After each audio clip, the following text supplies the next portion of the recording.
നമുക്കിന്ന് നല്ല കുറുകിയ ചാറോട് കൂടിയ ടേസ്റ്റി ആയിട്ടുള്ള വളരെ ഈസി ആയിട്ട് തയ്യാറാക്കാൻ പറ്റുന്ന ഒരു ചിക്കൻ കറി തയ്യാറാക്കാട്ടോ. എന്നും ഒരേ ടൈപ്പ് തയ്യാറാക്കി മടുത്തെങ്കിൽ ഒരു പ്രാവശ്യം ഇതുപോലെ തയ്യാറാക്കി നോക്കൂട്ടോ. 750 ഗ്രാം ചിക്കൻ ക്ലീൻ ചെയ്തെടുത്തിട്ടുണ്ട്. ഇതിലേക്ക് 1.5 ടീസ്പൂൺ മുളക് പൊടിയും കുറച്ച് മഞ്ഞൾപ്പൊടിയും 1 ടീസ്പൂൺ ഉപ്പും കൂടി ചേർത്ത് നന്നായി മിക്സ് ചെയ്ത് കുറഞ്ഞത് ഒരു 20 മിനിറ്റെങ്കിലും റെസ്റ്റ് ചെയ്യാൻ വെക്കാം.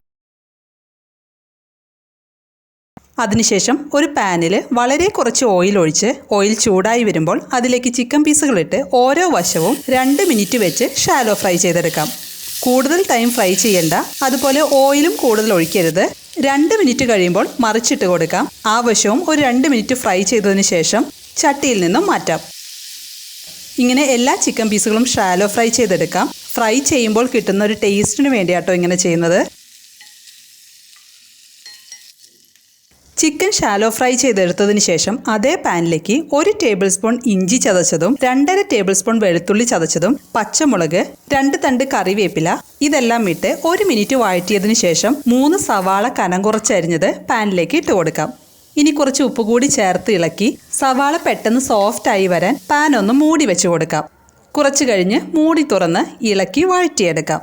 സവാള വഴണ്ടി ഈ പരുവമാകുമ്പോൾ പൊടികൾ ചേർത്ത് കൊടുക്കാം.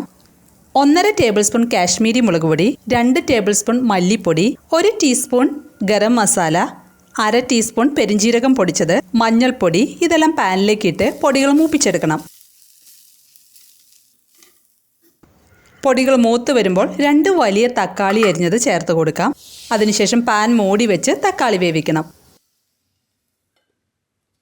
ഇപ്പോൾ തക്കാളി നന്നായി വെന്തുടഞ്ഞു വന്നിട്ടുണ്ട്. ഇനി ഇതിലേക്ക് ചിക്കൻ ചേർത്ത് മിക്സ് ചെയ്യാം.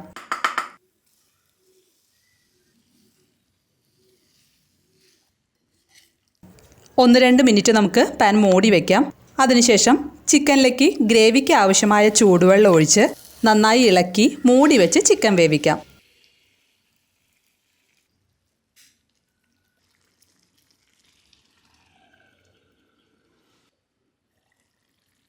ഇപ്പോൾ ചിക്കൻ വെന്തിട്ടുണ്ട്. ചാറൊക്കെ നന്നായി കുറുകി വന്നിട്ടുണ്ട്. അവസാനമായി 1/2 ടീസ്പൂൺ കുരുമുളക് പൊടിയും 2 നുള്ള് ഗരം മസാലയും 1 പിടി മല്ലിയിലയും കൂടി ചേർത്ത് നന്നായി ഇളക്കി മിക്സ് ചെയ്ത് സ്റ്റവ് ഓഫ് ചെയ്യാം.